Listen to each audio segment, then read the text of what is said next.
lake. So listen, we're just gonna let this one fly here right off the top of the dome. I just want to bring it a quick intro. This is just an intro to East Lake. I've been sharing some teasers, couple quick vids, and you know what? These are just tactics to go after a high cascade lake. There's a lot of them, so we can get after it in a lot of different environments, a lot of different ecosystems. But if it's a high mountain lake, has decent structure, you see some bug activity, you see some bird activity, there's likely some fish activity. So by all means, use what I'm about to say and go get after it. Obviously, look at your local fishing reports, check out your local fly shops. That's where you want to be getting your gear. That's where you want to be getting this information, because honestly, that's where it all begins, are in the fly shops. These guys and gals are the blood life of our culture, the blood life of our sport, of our lifestyle. Fly shops will give you this information. Will they tell you exactly where to go and how to do it? No. Will I tell you exactly where to go and how to do it? No. Here I'm actually giving you like a location and some tactics, which is kind of telling you where to go and how to do it, but it's all up to you as the angler to execute. So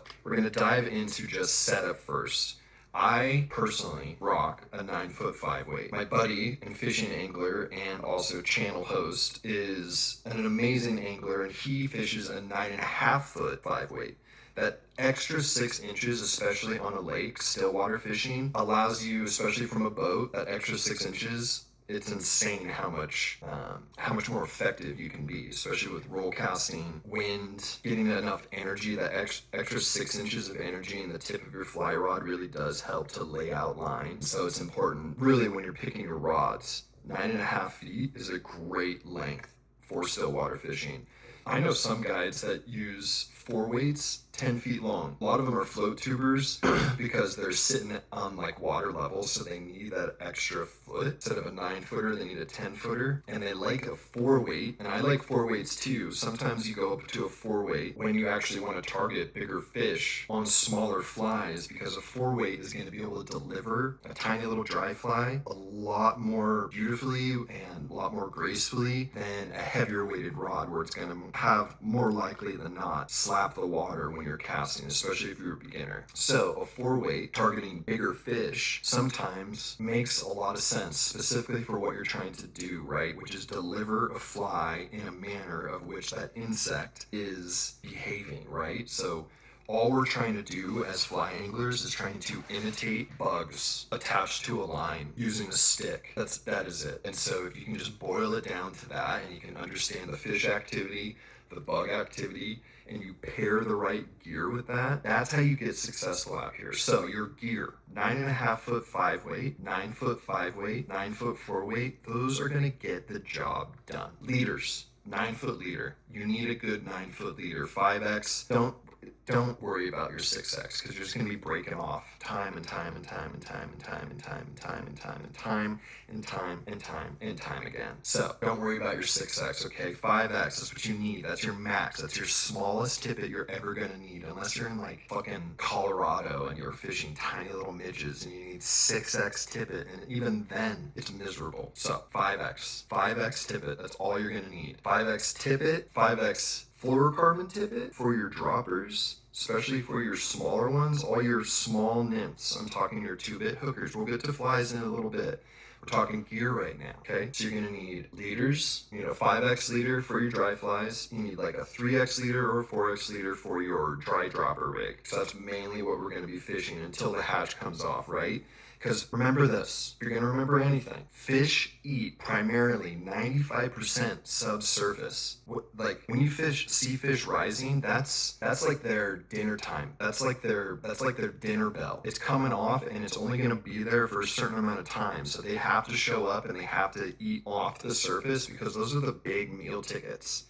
But throughout the day, for breakfast and lunch and all the snacks in between, those fish are mainly just eating subsurface, eating those nymphs. So as we get to gear, as we're finishing off our gear list, you need 9.5" 5" or 4-weight, leaders, 5X, 4X. I prefer 3X for your dry dropper rigs. Really what you should be doing and what we do is we carry a 9-foot 5-weight for a dry dropper, 9-foot 4-weight for dry flies, and we have those pre-rigged up in the boat.